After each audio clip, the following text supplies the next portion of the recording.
The Boston Bruins' majestic Pooh Bear jersey made its return to action last night, guiding the team to a 3-1 victory over the St. Louis Blues.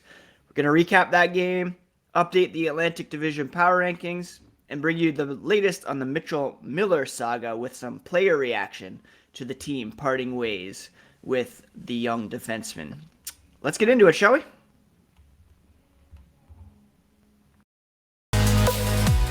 You're Locked On Bruins, your daily podcast on the Boston Bruins. Part of the Locked On Podcast Network, your team every day.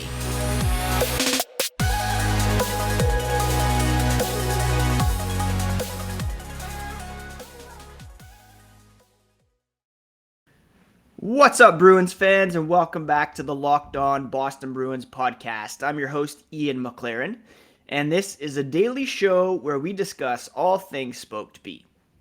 I want to thank you so much for making Locked On Bruins part of your day every day. The podcast is free and available in your podcast feeds and on YouTube, so please do hit that subscribe button so that you never miss a thing. If you're on Twitter, Instagram, you can find the podcast at Locked NHL Bruins, and you can find me, my dad jokes, and hockey tweets at Ian C. McLaren. I'm a lifelong Bruins fan, been covering this team for various outlets for about 17 years, and have mixed memories of the Pooh Bear jersey. It was worn during not the brightest of days for the Boston Bruins, but it was cool to see the logo back in action last night as the Bruins took on the St. Louis Blues wearing their new or latest reverse retro jersey.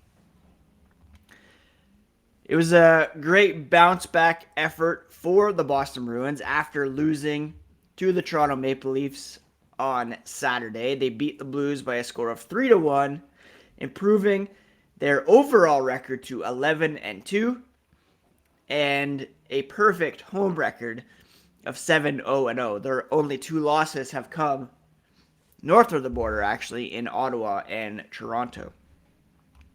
Head coach Jim Montgomery said it was great to be back in Boston. You can tell the players were really excited. They started off the first period really well. A bit of penalty trouble early on, actually. They took 3 penalties in a row that the Blues failed to capitalize on. The Bruins got a power play opportunity of their own with a penalty drawn by David Krejci, and a nice little passing play ended with David Pastrnak finding Jake DeBrusk in front of the net for the goal. The Bruins' undefeated start at home is just the second streak of 7 or more home wins to begin the season in team history. They had an 8-0-0 start in 1983-84. They'll have an opportunity to match that on Thursday against the Calgary Flames. It was hilarious before the game. Brad Marchand was asked what he thought about the jerseys. He said, "We had a lot of 2s on our team. These jerseys make them 10s, and they certainly played well and looked good doing it." Patrice Bergeron added the game-winning goal, and Trent Frederic had a very nice insurance goal in the third period to put the Bruins ahead 3-1. It was a nice kind of rush from the defensive zone. Probably a shot that Jordan Pennington should have saved. Perhaps he was screened a bit. But the tone was set early on by the Bruins killing off those 3 penalties during an 8-minute and 19 stretch of the first period. The penalty kill has been exceptional all season long. And to be honest, they generated more opportunities on the penalty kill than St. Louis appeared to on the power play. Jake DeBrusk has been a huge part of the penalty kill, and the team is without Derek Forbort. So it's nice to see that unit remain effective. DeBrusk said, "You always want to be a difference maker on special teams." Nice to get some greasy ones there. Also make some of those nice plays. And he was Happy, of course, to record his 5th goal of the season. Connor Clifton has stepped up as well in the absence of Derek Forbort and still without Charlie McAvoy. Montgomery said he is always very involved. He's just a hockey player. He's physical. He's around the puck. Comes up with loose pucks. One of those guys that builds momentum for them. He's been playing with Hampus Lindholm and hasn't looked out of place there in that premier pairing. So good on him for stepping up. Those of you who've listened to the podcast for a while know that, I didn't necessarily see Connor Clifton as an every night player, kind of a 7th defenseman, but all credit to him. He led the Bruins, or he was almost even with Lindholm in ice time last night. Lindholm 25 minutes, 36 seconds. Clifton with 25 minutes, 34 seconds. And he played exceptional on this night as well. When it comes to the Big Bear, I'm going to give it to Frederic. He had that goal. He was a +1, 4 shots, 2 hits, and very limited ice time, 8 minutes and 37 seconds. No penalty minutes, though, which is key. When he was out there, he was effective, and he was rewarded with that nice goal. Linus Ullmark played very well once again. He's now 9-1, tied the Bruins club record for most wins through the first 10 starts of the season, tying Tuukka Rask, Jerry Cheevers, Ross Brooks, and Frank Brimsick. Another fun stat, the Bruins are 8-0 when scoring the first goal of the season, and Patrice Bergeron's game-winning goal was the 311th career power play point, surpassing Bobby Orr for 4th on the all-time list for the Bruins. So overall, a very positive night for the team. Patrice Bergeron led the way with 7 shots on goal. David Pastrnak had 5. Lindholm with 3 from the point. Again, Frederic with 4 to finish 3rd among forwards despite the limited ice time, and he gets the Big Bear. It's a great win after what had been a very difficult couple of days. I'm going to talk to finish the podcast about the player reaction to the decision to part ways with Mitchell Miller. Coming up next, we're going to update the Atlantic Division power rankings. But first, a quick word about BetOnline, the #1 source for sports betting info, stats, news, and analysis. Get the latest odds and trends for every pro and amateur league out there, from football to basketball to hockey, soccer, and esports. BetOnline's got it all. And if you love sports podcasts, you can find some more at BetOnline as well. They're always the fastest and easiest way to get your betting fix. Head to the website today or use your mobile device to learn more at BetOnline, where the game starts. Thank you once again for making Locked On Boston Bruins part of your day, every day, free and available wherever you get podcasts. Now make your second listen game to game. NHL, from every moment, every top performance, every result, Locked On Game to Game covers every game from across the NHL with local analysis that only Locked On can deliver. Follow Game to Game, Locked On NHL, available on the Odyssey app, YouTube, and wherever you get podcasts. All right, let's update the Atlantic Division power rankings, and it should come as no surprise that the Boston Bruins remain at the very top. But let's start at the bottom, shall we? The Ottawa Senators were supposed to have been much improved this offseason and were believed to be on the cusp of at least narrowing the gap in the playoff race. At the moment, they have lost 5 in a row. They have yet to win a road game this season, and they're 4-7 through 11 games, a .364 point percentage. They do have a even goal differential, which isn't worst in the division. But this 5-game losing streak has really put them down, and it's going to be a tough road ahead if they want to compete for a playoff spot. Their underlying numbers are decent. They're at 52.17 shot attempt differential. Their expected goals, they rank 10th in the NHL, so they should be a bit better than they have been. They're just not getting the offense. Right now, Alex DeBrincat hasn't really popped yet. And Cam Talbot injured to start the season. So they should be a bit better. Apparently, they're committed to DJ Smith as coach, despite the rough start. And Ryan Reynolds might be interested in buying him, so that would be a win right there.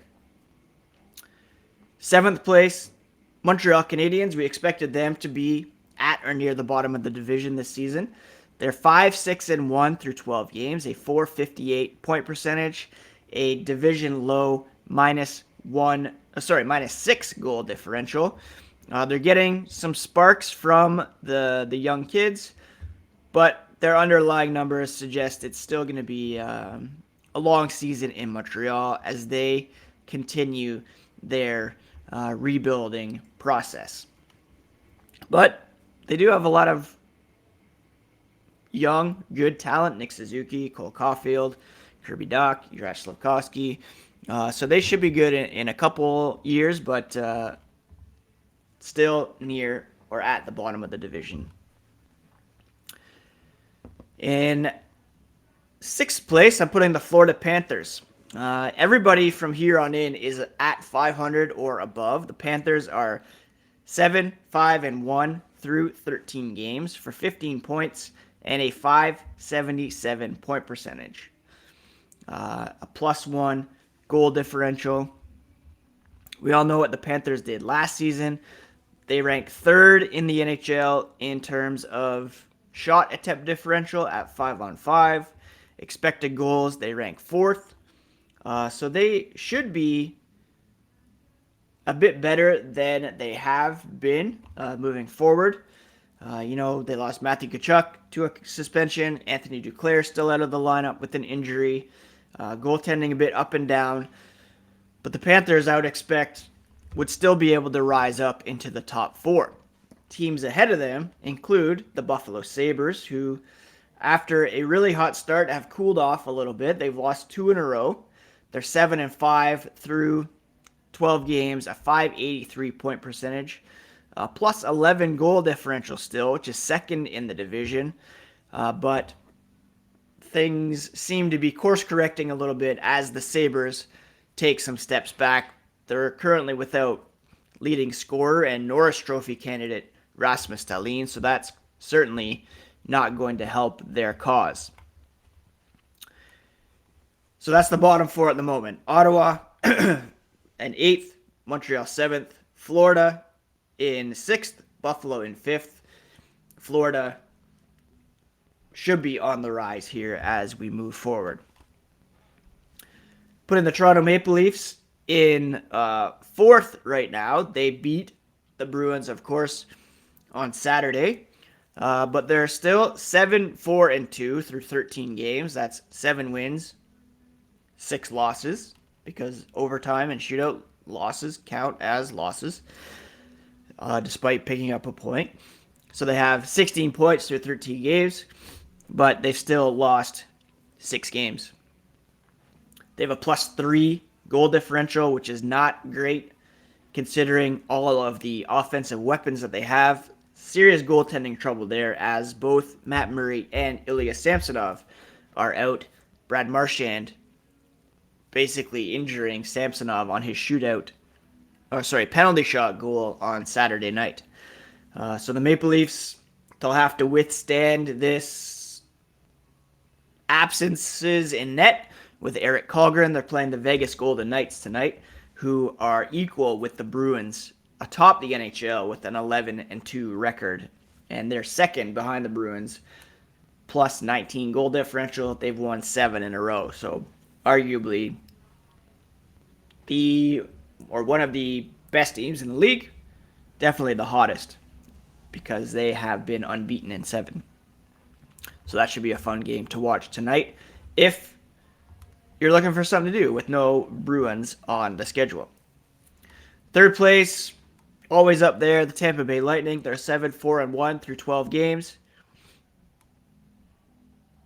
625 point percentage, +2 goal differential, and of course, perennial powerhouse. They're started off a touch slow, but they're finding their groove, finding their chemistry, and they should be in the top 2, 3, for the entire season. Now in second place, we have another surprising team. That's the Detroit Red Wings. They've won 3 in a row, and they have a ton of injury issues that they're dealing with at the moment, and they're still getting it done. Tyler Bertuzzi is out of the lineup. Robbie Fabry's out of the lineup. Philip Zadina's out of the lineup. But they're getting the goaltending from Ville Husso, who Steve Yzerman wisely acquired in the offseason. They're 7-3-2 at the moment. Dominic Kubalik proving to be a huge addition for them as well. They only have a +2 goal differential. And when it comes to fancy stats, not super encouraging. In fact, they rank 29th when it comes to shot attempt differential at 5-on-5, 42.84. And in terms of expected goals, they rank 28th. So not super sustainable success here early on for the Detroit Red Wings. They're getting exceptional goaltending from Husso, and that's really helping to propel them to these wins recently. But I would expect they will fall down sooner than later. Number 1 team in the Atlantic, without question, the Boston Bruins. They're 11-2-0, 22 points, 846 point percentage, tied for first with the Vegas Golden Knights. They also have the top goal differential in the NHL at +23. The Bruins, they're tied for first in the NHL with 4.08 goals per game. Buffalo Sabres up there as well. When it comes to goals allowed per game, they are third in the NHL, allowing 2.38 goals per game. Only Vegas and Dallas allowing fewer. So, scoring the most goals, allowing the third fewest. I'm not a huge advanced stats guy, but I know that if you score a lot of goals and don't allow many, you're going to win more often than not. And the Bruins, top team in the Atlantic at the moment, tops in the NHL. And on Thursday, we'll look at our weekly Cup Check, which is a look at the top 5 teams around the NHL and where the Bruins stack up against the competition. Before I look at some of the Bruins players' comments about the team deciding to part ways with Mitchell Miller, a quick word about SimpliSafe. The holidays are right around the corner, and you want to make sure that your family is safe as possible. You don't want to be caught in a wet bandit situation. The holidays, property crimes like burglaries and package thefts spike dramatically. That's why our friends at SimpliSafe Home Security are offering 50% off their award-winning security system so that more families can feel safe and secure this holiday season. Order your SimpliSafe system for half off today and enjoy advanced security and greater peace of mind this holiday season. They were named the best home security system of 2022 by U.S. News and World Report, 3rd year in a row. And in an emergency, 24/7 professional monitoring agents use Fast Protect technology exclusively from SimpliSafe to capture critical evidence and verify the threat is real, so you can get priority police response. Don't miss your chance to save big on the only security system I recommend. That's 50% off any new SimpliSafe system at simplisafe.com/LockedOnNHL. It's their biggest discount of the year, so don't wait. SimpliSafe.com/LockedOnNHL. There's no safe like SimpliSafe. Thanks again for making Locked On Bruins part of your day. For your next listen, check out the Locked On Sports Today podcast. Biggest stories of the day, plus instant reactions, big game recaps, and the take of the day. Available on the Odyssey app, YouTube, and wherever you get podcasts. So the Bruins decided to part ways with 20-year-old defenseman Mitchell Miller, who was convicted in 2016 for bullying Isaiah Meyer-Crothers, a black classmate with developmental disabilities, when he was 14 years old. There's still a process to undergo here. The Bruins have to actually terminate the contract. Based on his agent's comments, he was on a podcast yesterday that you can search out and listen to. I didn't listen to it, but I saw some of the quotes from it. And it seems like they're going to make a case for the fact that Miller did not violate the terms of his deal, doesn't want to be have it terminated. So they might fight this decision with the assistance of the NHLPA.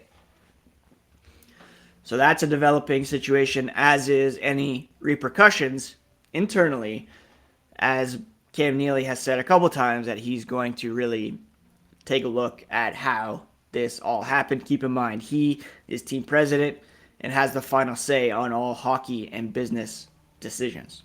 So, yeah. Patrice Bergeron, Brad Marchand were asked about the decision. Bergeron was asked if most of the locker room disagreed with the decision to sign Mitchell. He said, in a way, yes. Like anything, it's not like everyone had something to say, but the general opinion was they didn't want it to happen, and they were glad that they were heard. He said him speaking out about it was to stay true to his values. What it comes down to and what is important is to stand up for what you think is wrong. The situation with Miller and Meyer-Crothers, it goes back to what they've built in the organization as a team, in the locker room. It's to be inclusive and a locker room of respect and integrity.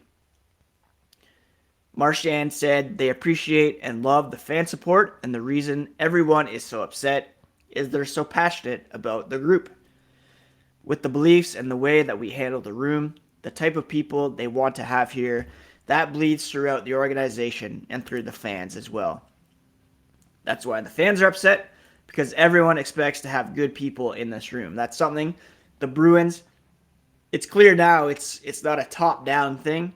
It's from the players. Zdeno Chara deserves a lot of credit for creating that culture. It's something that has been maintained and built up by Patrice Bergeron as captain, by Brad Marchand, by Nick Foligno coming in.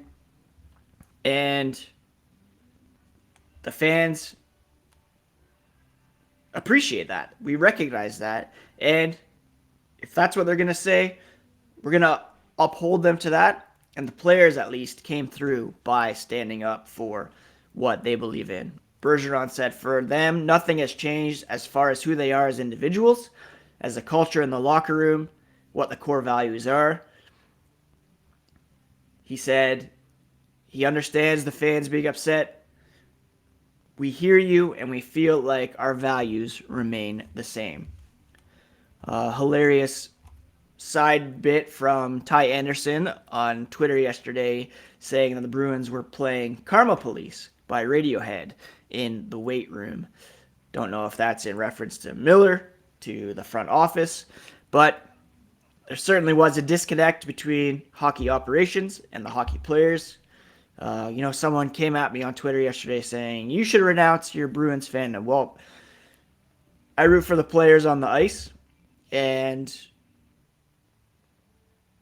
certainly they could have been even a bit stronger in their wording of things. calling it what it is, racism, ableism. But I can't remember a time when players reacted this strongly to a hockey operations decision. And I certainly commend them for that, and I'm proud of them for speaking out about it and not just accepting what management was trying to push off. They have created this culture, and they stood true to it, and I really appreciated that from Bergeron, Marchand, and Nick Foligno, especially the guys who were most vocal about it. That's it for today's episode of Locked On Boston Bruins, my friends. Thank you so much again for listening. Tomorrow on the podcast, maybe we'll open up the mailbag, so if you have any questions, send them over to Locked NHL Bruins or at Ian C. McLaren.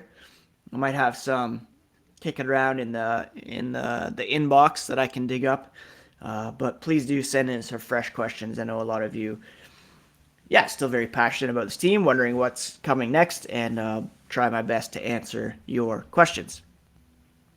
Hope you have a great Tuesday. Take care of yourselves. Take care of each other. For those of you south of the border, get out there and vote. And we'll talk to you again here tomorrow on Locked On Bruins, part of the Locked On Podcast Network, your favorite team every single day.